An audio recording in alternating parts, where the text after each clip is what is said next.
Hello. I feel like my personal project journey has also been my hair growth journey. My hair's been getting long.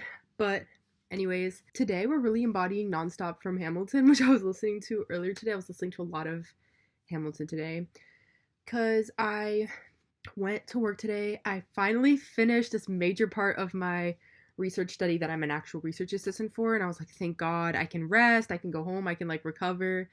I was dead exhausted today. Like I was feeling actually sick and horrible from just exhaustion. Made myself a little steak salad. And I sat down and I was I got the random urge to start watching some of my videos. And as I was watching them, I was watching the ones actually on this exact playlist of my personal project journey. I started to get really inspired and really energized again. And I was like, let's go. Okay, let's keep going. So it's about 10 p.m. right now. I have my remote job tomorrow, so I want to make sure I'm waking up early. So we are going to do a work session today, 10 to 12, 10 p.m. to midnight. What we're going to do today is that I've been reading and reading for my literature review, and I'm accumulating things. It's starting to get a little bit disorganized. So what I want to do is basically start just making, I just want to get a framework and get organized. And then we're going to choose some more text to read and try to figure out what gaps I need to fill because my goal is to read 40 texts. I've read about 9 right now. I have a lot of reading left to do, but it's reading that I really like to do. However, I'm thinking that the way I got all the way here, I think there's some text that I read that got me here that I haven't actually included in my bibliography yet because my bibliography has been a lot of text that I just started reading now. But I didn't just randomly spontaneously start doing this. I actually read up until here. So I think there's a lot of text missing that I read, for example, to make my failed PhD application or, things like that I was reading that actually took me down this trail that I think I can include, and then that'll close the gap in terms of how many texts I actually need to have. But this literature review, I'm just learning about how to do my own research. It's been an interesting process. I kind of feel like I've been doing my own PhD program. Well, it's nowhere near the amount that you have to do for a PhD. Thank God. That is crazy amounts of writing that I'm very excited to do one day, but luckily it's not going to take me that much. But yeah, but it's kind of been my first process of just really doing my own research and having my own idea that I can just sort of, I did an undergraduate thesis, but my undergraduate thesis was very humanities, and I just think it didn't really require the level of rigor that I'm trying to hold myself to make sure that this is valid. And it's my first time writing a scientific, doing scientific research. My research before was um more about just reading a lot of cool sources and just thinking about culture and things like that. But anyways, so I'm trying to really hold myself to a high standard for this and not just do it stupid because I want to get it actually published. So what I learned is that it's actually the literature review is actually massively important. It's not just, it's not just, oh, it's sort of information. I think I've been really sort of oh, I just need to get this over with to get to the actual experiment because that's the part that I'm nervous about, because I haven't built a neural network before. But I'm learning as I'm reading that the literature review is probably it's just extremely important. For example, one of the elements of my neural network is going to be a narrative sort of self function, and I want it. I basically, so I'm not a programmer or anything, so I don't know how to actually build the network. I don't know how to do the coding. So what I've been doing is that but I have the concept is all me. I've done a lot of really intense thinking about what I think this sort of fragmentation would appear as, and how I think it would happen with the hippocampal sharp wave ripple. So I basically told ChatGPT this is what I want it to do. I want it to have this, and I want it to basically function like this based on what I've read from neuroscience. And then I've been asking ChatGPT how do I actually build that? And ChatGPT is going to do the coding for me. I wish I could do this with an actual person. Unfortunately, I'm 23-year-olds with no degree in this, so nobody's going to work with me. But so ChatGPT it is. But anyways, but yeah, so I have been asking this of ChatGPT, and I asked it what do you think the biggest sort of what are the biggest issues that you kind of foresee from this narrative feature, and it told me like this and this and that. I'm gonna see if I can find it. Yeah, here. I basically asked ChatGPT to tell me like from everything, because I've been doing every part of this in one little section of my ChatGPT. I don't use ChatGPT like that much, so it's like my main thing that I go to ChatGPT for. But tell me like tell me what's good about my project from the point of view of someone in my field, but don't sugarcoat and be honest. Again, these are the questions I have to ask ChatGPT because I don't actually have an advisor and nobody cares to listen to me or when I'm doing that. I mean, people do, but it's like I'm not, I don't have a neuroscientist to ask, so like I gotta just ask ChatGPT to tell me from like that point of view because I don't have someone to be like brutally honest with me about my project, right? So anyway, so I asked ChatGPT to tell me, and it told me like a lot of great things that I was hoping for as well. I felt like I was being graded, but then the challenges that I face. So basically, narrative modeling is messy. So it was saying, I guess I'll read it because one day maybe people will be interested. But okay, narrative modeling is messy. So if you say something, you say if something is consolidated, it becomes narratable. So the whole point of my thing is that I have hippocampal memory, and then I have like more short term memory, and then we're gonna have like a gating sequence. So the sharp wave ripples, and then if the sharp wave ripples like actually consolidate, then they're going to go into the long-term memory. And if they go and actually make it to the long-term memory, they can be narrated by this like self feature, I wanted it to have that element of like explaining the narrative because I think that's the thing that I was really looking for in terms of like that's what is relating to my experience. And I think also I mentioned in a last video about that wrong. The author who wrote The Body Keeps Score, I've been reading his older text, and he talks about dissociation and how it can sort of evoke this sort of speechless terror element. And so the big thing that I've been sort of looking for is, well, I've been looking for early sign. I want to see if the sharp wave ripples being sort of badly timed will cause early stages of fragmentation, like of sort of dissociative sort of fragmentation. And I basically am looking for, let's say, like, is my neural network gonna develop amnesia, or is it, when it tells me it's narrative, is it gonna tell me something really skewed or like really bizarre based on the information? If, for example, like if all of the memory doesn't encode and it encodes in chunks, what is it gonna know about itself? So that's what I've been really wanting from this model. And I think maybe if I wasn't coming at it from the point of view of just trying to almost implant what's here onto a computer, like I think that I maybe would go at it from a different angle, but I can't imagine a way to get this information to portray itself without it telling me a narrative about itself. So, because I'm just a novice, I suppose. So that's what I've been looking for. I want it to tell me, what do you know about yourself, essentially. So anyway, so it told me narrative modeling is messy. So if something is consolidated, it becomes narratable. But narrative generation is not a linear readout from memory. It involves language, temporal ordering, causal inference, social context. So unless you reduce this to a very simplified proxy, that risks being vague or underdefined. And then SWR timing manipulation models is tricky. That's not really important to what this is. So it says, without your contribution needs framing. Without very careful framing, this project might seem too theoretical for clinical people, too psychologically loaded for neuroscientists, too biological for machine learning researchers. Oops. Okay, got a little bit of everyone's gonna be confused. So then what I asked it after that was, so tell me some themes I should. Oh wait, no, that I'm also, yeah. I asked it to, what are some themes that I should read about to make sure that this narrative modeling is really tight? Again, ChatGPT is my academic advisor because I do not have an academic advisor. So it told me a bunch of different themes I should read about. So that might be part of what you see me do today.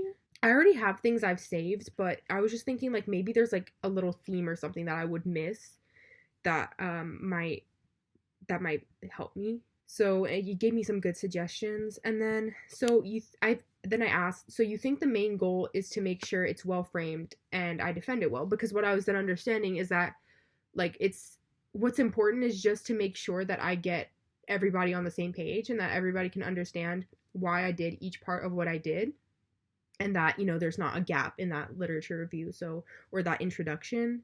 So yeah, that I was like, okay, so it's actually extremely, extremely important that I make sure this literature review is like tight, which is a little bit daunting for me right now. I've been really nervous that I can do this well, but I have a lot of really good, really like interlinked information right now. I'm just really worried that I am gonna make sure that I get all my gaps sort of filled and that everything just makes sense. Is like really, I just want this to be really clean and like really tight. That's been my big thing for this entire project. Even, for example, there's another video, if you're watching this from my playlist below in the playlist order, of me getting my hypothesis together, and I think I was like sort of not convinced on my own project until I had a little bit of a hypothesis thinking session, because I was like, I don't know if this is like all fitting or if this is all just a jumbled mess of different things. But then I was like, okay, well, now it's looking clean. I think once it looks clean, that's when you know it's like, okay, that's good, because it just reads well and everything. So yeah, it says my core ideas are conceptually strong, but the reach is just overreach or fuzziness. And it told me to make sure I'm defining everything that I have asked of it to include. So, you know, narrative, what counts as narrative, what counts as a memory being encoded. So I have some text that I want to include about that. I've already been like sort of compiling text about memory encoding and all these things. I will show you that as well. So yeah, so yes, the main goal is just to frame the hypothesis clearly, stay grounded in literature, and define your evaluation criteria. I wish so badly, again, I don't want to do this through a computer. I wish really badly that I could do this with like a human being.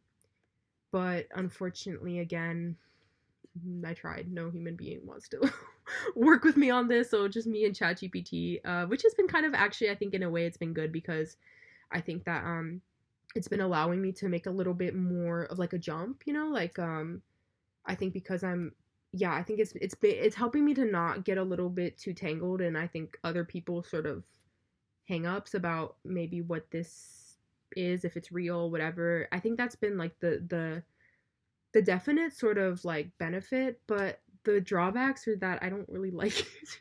I mean, the drawback is just that I think I miss out on having like really good conversation about what this all means, and you know, like, you know, things like that, and just having a little bit more of like I think I would just trust a human well, you know. It's just I just like working with human beings. I don't want to really work with a computer, and I feel bad that I'm using a lot of ChatGPT. So looking forward to one day when I do my PhD program and actually working with a human that can. And I will say, like, even though I'm asking, for example, I'm asking ChatGPT to give me text, I have done that before. It would not give me text, but give me like concepts. One time I asked it, like, do you know any extra text about this? Which is something that I would ask an academic advisor myself. And it it gave me stuff, but I didn't really like the text that it gave me. I was like, I guess these are on theme, but they're not that great. So I ended up looking myself on Google Scholar and stuff like that, which I mean, I prefer that, but I was just thinking maybe ChatGPT would have like a good suggestion for like a really specific, the really specific overlap that I was looking for. It ended up being better anyways. I found better text and just like more like really, really like interesting things just searching myself. So ChatGPT is great, but it's not always gonna be like the best. You know what I mean? It's just gonna give you like, it's gonna answer you, but it's not gonna give you the best answer. One day, my experts, I can't wait to work with people who are actually experts in my field, I hope one day, and listen to their wisdom and their guidance of real human beings. I love real humans. I have to have at least one unrelated random thing in my videos each time just to feel like I don't know.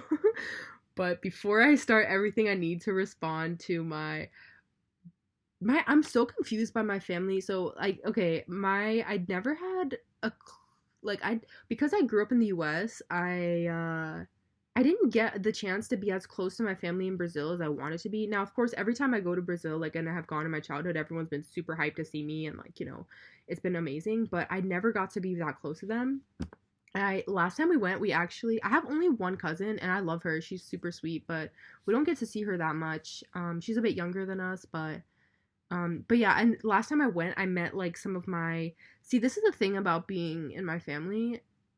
I feel like extended family in Brazil, or if you're like Hispanic, whatever, like I feel like you might understand this. Like it's like, who are these people again? I don't really remember. Like, I think I'm talking to like, is he my second cousin? First, second cousin, first, like once removed. I don't know who he is exactly. I just know he's part of my family, but he's chill. And I was like, I really want a close relationship to my family in Brazil, like really bad. So, and we've been trying for like the forever to just like have a FaceTime, and it like just hasn't happened. So I'm gonna set that up. But yeah, I think that's the funny part about being like Hispanic or like Latino, whatever. It's like, who are you people again? But I know your family, so we're chill. Like that's my buddy.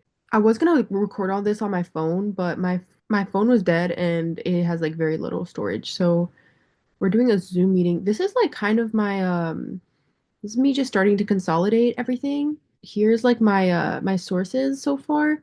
The two that I have highlighted, I've been making my, again, I feel really awful using so much ChatGPT, but I've been using it to make like a running list of my citations because I'm absolutely a bit like horrible at remembering to have all of my citations ready. Like I'll just be reading, I'll be like, I'll get them all together at the end, and then it gets to the end, and I'm like, why did I do this to myself? So it's like not this time. I've just been dumping every time I read a source, I dump it in there and have it just keep this list. The thing is that it's not, again, these are the little things I'm like, ChatGPT, come on now. You don't have the control as much because it's like basically I've also been using it to keep like a list of my notes together for me. I just don't, I make the like I make it all on the notes app, and then I copy paste everything into the thing, so I have like all of my notes in the same section as I have my citation list. Yeah, I have that there, but the thing is that it basically has it went through and took sources that were just sort of mentioned in the like segments that I put in there, and it put them in as if I had was citing them. So I had to delete a bunch of them because I was like, that's not really what I was trying to do. But I will say, like some of the, because like for example would be, this is the author who wrote The Body Keeps Score, but he mentioned a lot of really good texts, but there a lot of them are a bit on the older side. I was like, I don't know what to include, but it started taking his sources and basically tossing them into my project, and I was like, I didn't even read those. I don't want anything in there that I haven't legitimately read myself, you know? So, but these two were mentioned and I just kept them in because I thought maybe they'd be a good thing for me to read anyway. So I just kept them highlighted so I know that they're like, you know. But here's like the list so far. What I was saying is that I have other texts that I've actually already read. So here we are in my Notion page. I'm a huge Notion user. I'm like, I haven't been as good about keeping up with my Notion, but you can see I have everything in here. I have books I want to write one day. Like I have like it's a lot of different things, like my meal prep list, you know, things like that. This was when I was like trying to just design my own little project. That I was like, oh, if, for my PhD program that I wanted to apply to that I didn't get into. But the nice thing is that I had the foresight to think, you know what? I don't know. I highly doubt I'm gonna get in, but in case I do get in, let me be like really prepared and at least sound like I know what I'm talking about. So I actually was already writing it. Like I was already not writing it, but I was like already getting like the text that I wanted. It was going to be about dissociative identity disorder, but a lot of this ended up basically bleeding into like then it was nice because I had all of this already read. I could just jump straight into this project, which was really convenient for me. So I had this text, where is it? This was the first text that I read about hippocampal sharp wave ripples. So this is a really important text for me to include. This is where I first read about, you see, I have highlighted memory replay. I was trying to research, I wanted to research gamma synchrony. This is all going to be in a bigger video that I make about my project. This video is really, I feel like some of the other ones that I've put on this playlist of my personal project have been like fun or just me talking, but this one's kind of nerdy. I feel like you gotta be kind of a nerd to be watching this one. It's not that exciting. It's just me like, yeah. But anyways, so these are all the notes that I had taken back then. So I'm just gonna see what I read that I think was like important that I think I could just toss into my thing. I don't even remember this one, but this seems like relevant. How did I read all this, but I don't remember anything? This seems extremely, what the, I read this whole thing and it's like I must have been like just reading in a haze. I don't remember anything about this, but thank you me for reading this because it seems important.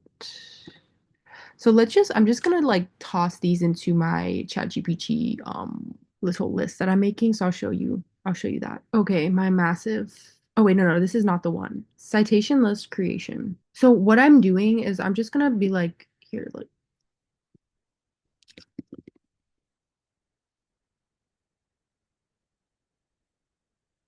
the reason I'm doing this in ChatGPT and not another website is not because I think ChatGPT is better at doing this or anything, but simply because I'm already doing this project here. So I just wanted I my goal is that I have ADHD. I don't want to get scattered, so I wanted to keep everything in like the same place, you know? So that's why I'm doing it in ChatGPT because I'm like I already have it, this is it's just sort of my hub for everything that I'm already doing. So I'm not like, okay, I'm going where is it? Notion, like citation list, like website, things like that. I think if I'd put it on like a another website, I'd get lost because it's like a big thing that I'm doing. But again, I've been ChatGPT, I'm so grateful, but I have been really thinking about the environment and just feeling sad.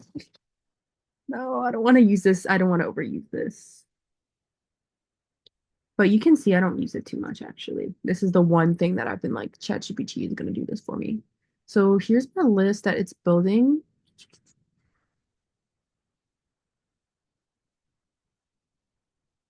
Some of these texts are ones that I still have to read. Oh, wait, what? What is this? Oh, yeah. See, this one is one that I haven't read yet, but that I'm going to read. Did I already include that though? Okay, let me like highlight that. These are ones that I already have downloaded onto my iPad.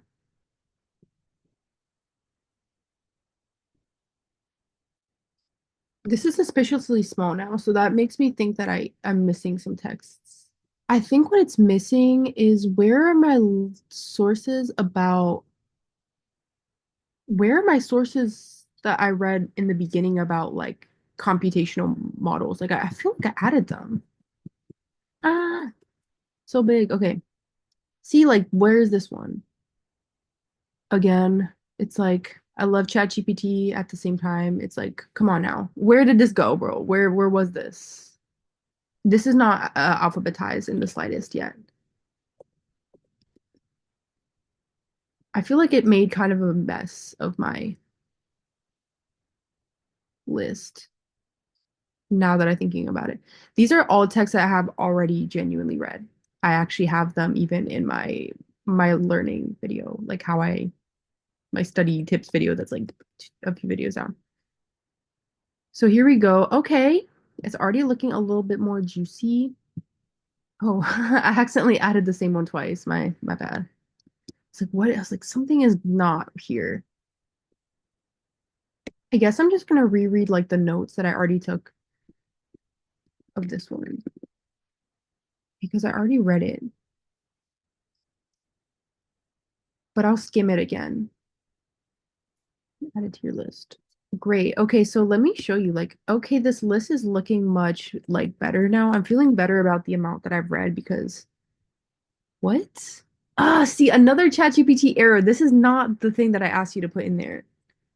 ChatGPT, come on now. Do better. Coherence and consciousness. Why does it not? In the future, I would really, really, really like to do some work with gamma synchrony one day when I am actually manifesting it in neuroscience. I read like quite a bit for this little like proposal thing, and I'm like I just was really like I don't know, I think it could be really useful and we haven't studied it as much as we could because apparently it is extremely difficult, but I would absolutely love to do more work in gamma synchrony. So one, two, three, four, five, six, seven, eight, nine, 10. So that's 10 texts I've already read. Three that I have saved that I've just put on just to see. I was trying to see if I was hitting the count for how many sort of texts I should have for a certain concept. And then we have two here that are I might read. So not bad. I'm already like a fourth of the way there, which is really nice. Let me show you. So this is my like maybe title depending on what I end up like what I find and how I ended up like sort of twisting the like so like using the sort of information. But I wanted to see it, like I wanted to see what's gonna look like, sort of. I was just wanting to be like inspired. So modeling the emergence of dissociative states from impaired memory consolidation in a spiky neural network. That's a working title. It's not my final title because that might not be how you know, it goes in the end. I don't know. But yeah, so I'm gonna talk about my central issue, dissociation and PTSD. So these are little clips of notes that I've taken that are not like obviously not the final text. These are just what I'm putting together here. So I'm gonna be talking about what is trauma, and then what's really important for me right now is this idea of the traumatic event basically having when you have PTSD, the information is not being incorporated into existing memory frameworks. And then I guess what like I think the thing that I'm gonna end up sort of like latching onto a little bit, these little glimmers, I think this is what's gonna I'm gonna find from the clocking mechanism being thrown off is these little glimmers of little images that are extremely, extremely still intact, that are not at all consolidated, but are just like, these little, keep talking about here, these sensory impressions and visual images do not fade over time and are less subject to distortion than non-traumatic memories. I think those are how, like, the mechanism thrown off. I'm like, that's gotta be how that comes to be, is my thinking. Like I think it's from the clocking mechanism being like thrown off. And so then it creates this speechless terror sensation. So I'm going to talk about that. That's really a really important point to latch onto here. I don't know how much I want to go into structural dissociation. I could use some text from my undergraduate thesis that I read about structural dissociation, but the thing is, most of the texts that I read for undergrad, I think were more they weren't as like highly scientific, I think. So that's my problem. Like I did read about like parts and things like the st structural dissociation, but I didn't read like a super like intense sort of text about it. So like really scientific. So I'm gonna see if I can find that. I'm gonna just include that here. So we need like some text on structural dissociation. I'm still thinking about if that was the whole point of me doing this in the beginning, was to see if this was basically going to cause a sort of structural dissociation vibe to it. But I don't know if it's going to end up leaning far enough into that for me to like value that, is my thinking. Like, I don't know. The only thing is the narrative formation is very like structural dissociation. So, um, self-model memory schemas, they're more so okay. So they become distorted. Encoding would be the thing to integrate. How much do I want to go into this? I actually am not quite sure. I'm gonna make this like a red. I think I'm not gonna know that until I've finished reading all of my tech. I think that I'm actually gonna end up, even though that was my original, what I've been finding is that even though I went into this with a lot of this kind of information in the background, I've sort of like, I feel like I've sort of been dropping elements to get it to like its core essence. And I think that I need right now, all I need to find is like the first glimmer. You know what I mean? Like the first little piece of just like, this is going to be structural dissociation, and, or like not structural dissociation, but just fragmentation. And like I just need like the initial little bit, and I think that you can already get that in like PTSD from what I'm thinking that I'm gonna find. So I don't need know if I need to go into this yet, even though this was my area of interest from the beginning, and I do think it's extremely relevant. I just think it's getting a little bit too far outside of my realm of like what I think I'm actually reasonably going to accomplish and like discuss, find. So the memory traces is really, I think, the important sort of part here. So the traumatic memories may surface not as distorted recollections, but it might still be worth going into this only because I'm wanting to look at the idea of like dissociative amnesia. I might just still reference this. Like I might still be like, this does happen in like dissociative states. You get dissociative amnesia, because the whole reason I actually like went into this in the beginning sort of was I was interested. I guess like it leads into speech. I definitely should. I think I should still probably mention it. Dissociative amnesia, and then like repressed memories. This is like I'm just gonna like we're just gonna free ball just brainstorm. dissociative amnesia, repressed memories, and then like late recollection of memories that sort of get into these sort of fragmented identities. And that is coming also from the sort of lack of integration into the like memory framework.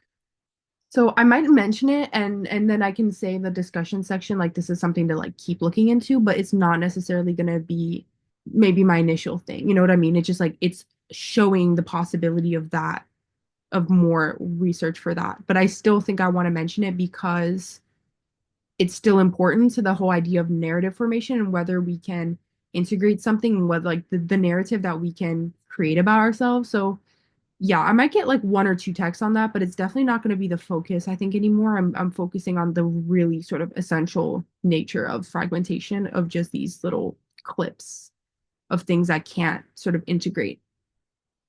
And then memory traces, yeah, so like I was saying, these little clips of memories that are timeless and unmodified by further experience is like that's I think that's going to be what I'm seeing. And then, of course, I'm going to go into hippocampal sharpwave ripples and PTSD. So I this is where I really need to organize my text. I think that's going to be something that I keep procrastinating because it's the part where I need to really put my thinking cap on and sort of understand everything that I'm talking about. I think that's going to be the thing to really I need to like focus in on that. So that's going to involve what in like encoding memory, episodic memory. I want to read about episodic memory. Episodic memory, that's missing. Structured association, coding memory, episodic memory. I'm going to show you for my little list. I'll show you how I made my, like, I had ChatGPT basically, like, this section is for my citation list. So it's just me putting all my citations in and then see, look, oh, and then you can see, like, here's, like, I gave it all of my notes. Like, I wrote all this in Notes app and then just put it here because I want to be able to just ask it to, like, sort of yeah I just wanted to have it all in one place and usually I would do everything in my Notion but because I started the most intense work of this on ChatGPT I've just kept it in ChatGPT. So added notes to text 4. So let me find this is a text that I read about this type of treatment. This is of extremely fresh text. This is from 2023 and I was like whoa, this is crazy how specific this is to what I'm reading. But it's basically about this type of therapy that they're now doing for PTSD that basically like targets the actual in this one it was the sharp wave ripples, which I was like, whoa, really specific. To basically help the PTSD like let me remind myself for mediating fear extinction. So they found basically that one, yeah. So when they did this, there was like higher amounts of fear extinction. So I guess less fear in the long run. Yeah, so going back to my little extremely rough draft here. So yeah, so there's already been some information sort of pointing to the fact that this is something sort of really important for PTSD. What was the thing I asked about? This was when I actually had to make sure when I was talking, like I had to make sure that I was understanding that one right. But so there's suppression of the hippocampal PV plus interneuron. See, this is a little bit technical for me. Results in altered principal neuronal phase, decreased ripple spindle coupling, and decreased consolidation of contextual memory. I guess this is the part that was most important. I was like, I think this is helpful, but I'm not 100% certain. So I was like, this supports my hypothesis, right? I said, yes, it does. I didn't really, yeah. So basically suppressing these interneurons, which I had no idea what those even were. I'd never heard of that in my life. Basically, so it's crucial for coordinating timing and synchrony in the neuroactivity, and then suppressing them disrupts this timing control. So yeah, so then here, literally, I mean, this is really related. So suppressing these interneurons basically disrupted the timing. So they're no longer firing at the optimal phase. And basically what that resulted in is that the animal couldn't consolidate contextual memory. So see, I've been really feeling very excited doing this literature review and reading things. I was like, whoa, like this is really cool that this is keep supporting my idea. So I'm really hyped up to actually run the neural network, but I have been spending this time basically doing my literature review, and it's been like, ugh, not ugh. Actually, I've been really enjoying it, but it's just a really time-consuming process. But yeah, see things. It was a bit technical for me, but I was like, I was like, I'm pretty sure this is saying that like the same thing I'm saying. So yeah, so that's pretty exciting. So it does show that the messed up timing does like really sort of mess up. So actually, I want to make sure that I'm mentioning it. I'm gonna copy paste this in, but I'm obviously gonna say this in a way that actually makes sense. And this is just for me to be like, okay, this is going here. So I'm gonna say this in a way that any maybe not any normal human being, but ChatGPT was telling me all these groups that are like, not gonna understand what I'm talking about. And I was like, I just want to make sure that all the people who potentially could not understand what I'm talking about understand what I'm talking about. Because see, I didn't even understand this in the first place. So I mean, I was like, I think I understand, but I don't fully know if I understand. These are crucial for narrating, especially during sharply ripples. I'm just gonna copy this in so I know what I'm talking about later. I would never like I'm obviously gonna make this sound like, oh wait, this is cool. It actually even says the long-term storage. Wait, this is so specific. I'm actually excited. This is so specific. Oh my gosh. Okay, I'm getting so hyped up. I'm just gonna copy paste so that I have this information here. Oh my gosh, this is so specific. I'm hyped up right now. I'm like, yes, it's gonna be so good. Oh my gosh. Everything's actually so specific. Disrupt this timing. Literally, the timing disrupted. It can't break down into short-term to long-term storage, which was my hypothesis in the first place, and then or was like important to my hypothesis, and then it can't consolidate contextual memory. So it's cool that I actually have this biological. That's the thing that I think I need to say. Biological sort of because this was I think this was done in rats. So rats. Biological rats shows like this, like supports this idea that sort of messed up, I'm just gonna say messed up timing basically makes memories not efficiently.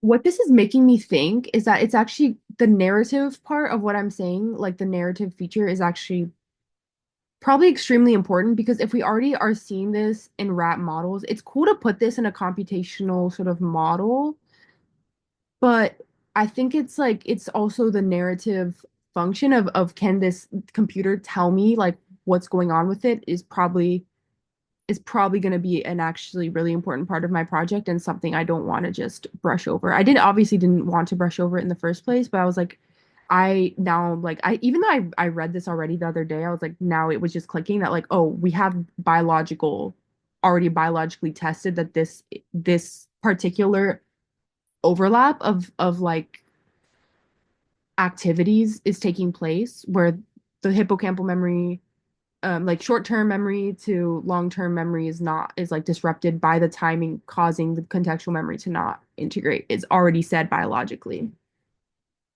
Oh my God. I just keep having these moments as I'm doing this. I'm like, I'm really excited. This is crazy. I can't believe I'm doing this. Like, I just can't believe that I went down this pipeline and I'm just like, whoa, this is crazy, right? I've just been like shocked at myself because I'm also just been shocked at how much, even though this was a little bit of a overly technical little section for me, I didn't know all these terms, but I've been like, I understand this. Like I'm reading this and I'm understanding what I'm reading, and that's insane. Like how do I understand all of this? I've just been kind of shocked by like my ability to navigate this project and like it hasn't been like particularly difficult. Like I don't know, I've just been kind of like shocked and just been like, what how do I know all this? Like, how am I doing all this? Like, I didn't even know what hippocampal sharp wave ripples were like a few months ago. Like, I was like, now I'm doing this whole project. Like, this is insane.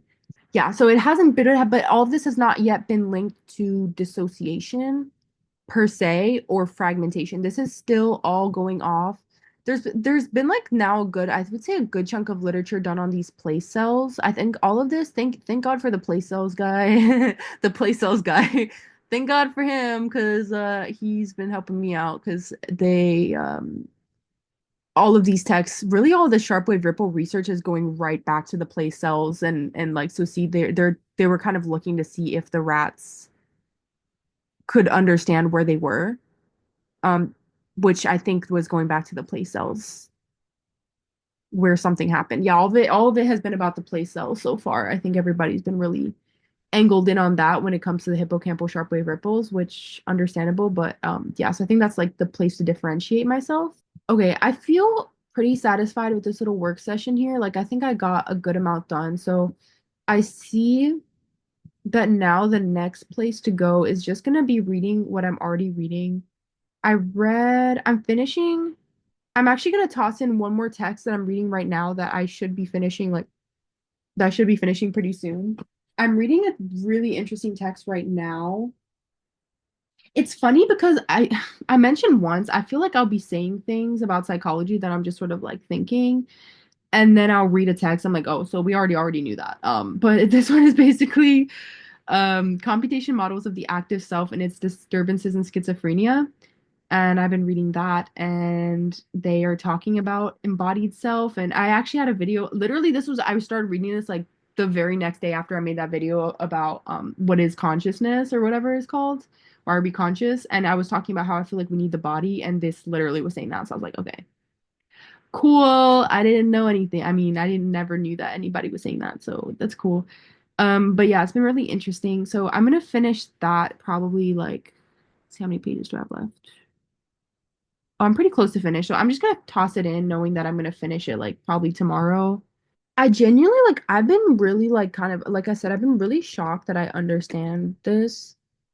I don't know if I'm shocked because I'm like I is it because like I'm a girl or something? I didn't think I could understand this stuff. I don't know. Or like or I don't know. I'm like, am I just I guess I didn't think that I was like science smart. I thought I was just humanities smart, but I've been kind of like there's just been a lot of I feel like I've been really intuitively understanding this because I was already thinking about this, but just not in these terms, you know? So when I go to read it, it's just really easy for me to make the connection in terms of like my experience or like things I'm thinking. And I've just been really picking up the vocabulary pretty quick because I think I was already, like I said, I was already thinking about this stuff before thinking I'm gonna do something in neuroscience. Like I was just like, I actually back in like my senior year of college, let me add this and then we're gonna get out of Zoom. So wait, really quick, we have 1, 2, 3, 4, 5, 6, 7, 8, 9, 10, 11 that I've already read, three that are on the way to being read. So that's 14. Um, we're already like we're nearing like almost halfway.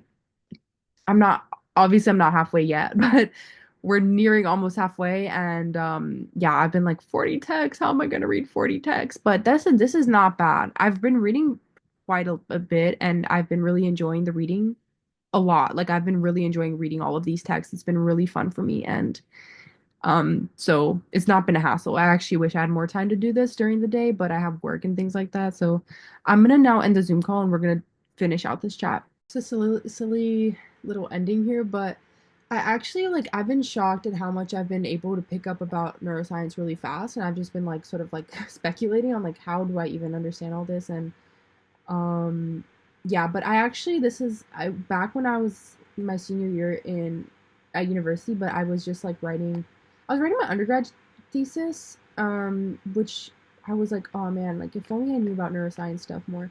But actually this was even before I was writing my thesis. I was just having a lot of thoughts about like our minds.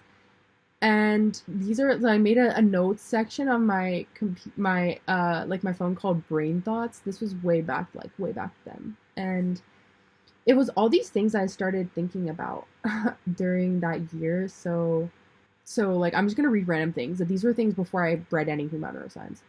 Memories can flow in and out easily, but can't be easily retrieved. Out of control versus in control, receptive versus intentional. Losing awareness versus forgetting. I was like, is there a difference? what does this even mean? Coming from inability to self-correct. I think I was saying mental illness, or like maybe I was talking about schizophrenia. Or like, yeah, mental illness is coming from an inability to self-correct. Because I was actually thinking about how these are things that actually have come up in books that I've read, but I was like, for example, like what book was I reading that said, oh, it was actually Surfing Uncertainty. And I was reading, I was like, yes, this is what I was saying. That it was basically like sometimes, you know, when you think you see, like sometimes I think I see my cat out of the corner of my eye. I think I see her walking down the hallway and she doesn't. And I'm like, oh, no, that's not my cat. There's nothing there. Like I just thought my cat was there for some reason. But I was like, when I actually wrote this was like forever ago. I was like, when you have a mental illness, you lose your ability to self-correct. I was noticing this in myself, that it was much harder for me to my thoughts were, back then I was going through a really, really difficult period with like dissociation in my mental health, and I was like, my thoughts are so rigid, like they're not flexible the way they were before, where I could just be like, oh, okay, that happened. Like it was like really, really rigid thoughts that I was like, I can't change them very well. So I wrote that down back then, coming from that mental illness is coming from inability to self-correct. That I think people mess up on reality all the time, but they can correct themselves easier when they are not really severely mentally ill. Or brain can navigate models, self-correcting towards models, so you have to show it what to self-correct towards.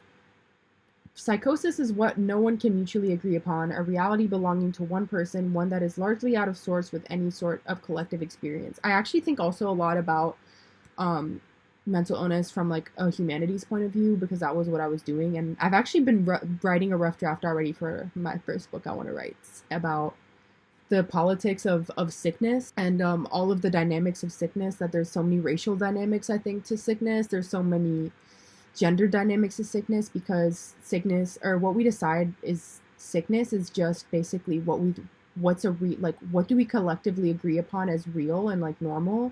And if you're not normal, or you're not sort of connected to that reality, you're sick, right? But who is creating reality, and who decides what is a correct reality? I think that's a complicated question. So I've actually been literally writing a rough draft for that, a very, very small one. I haven't written much, but that's the first book I ever want to publish, or maybe not my first, but something like that. It's one I'm very passionate about that I've been writing on the side.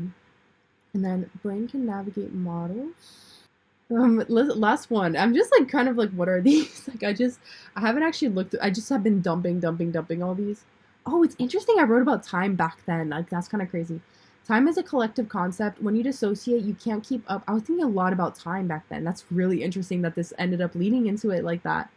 Time is a collective concept. When you dissociate, you can't keep up with the concept of time accurately. That's crazy. I wrote this way back then before doing any of this. Just one example. When you have psychosis, you interpret sights and sounds that no one... Why was I writing about this? That has nothing to do with what I was talking about. There's nothing... Depression, you lose... Anyways, but it's interesting. I was writing about time all the way back then, and now I'm doing this whole like thing about timing. So yeah, it's kind of crazy. I guess it was already brewing on a subconscious level, right? That's what I'm saying. Like I think that like I'm doing this now, and I'm like, where is this all coming from? Like how do I know all this? But I was like, I was already doing all this stuff actually back then, but like just on the inside. And then like I think it made sense for me to just lead into this. Okay, so that's my little 2-hour work session. It is now officially 11:55 p.m. I spent the first hour chatting with my cousin, second cousin. I think he's my mom's uncle's son. Don't know what that makes him for me. I have no idea. But he's like my age. But yeah, and then I took a shower, and then I spent this last hour just doing everything that you've seen, but hopefully the video won't be an hour long. So yeah, that's everything that I did today, and I feel a lot better, and I just feel like, okay, wow, I'm getting my text together, and now I'm going to sleep, but I'm really hyped, and I hope I can just make more of these little videos, because my literature review has been a hassle, and yeah, I really am not talking to people in real life about this project, so YouTube it is, because I'm tired of talking to a computer about this. Okay, bye guys, hope this was entertaining.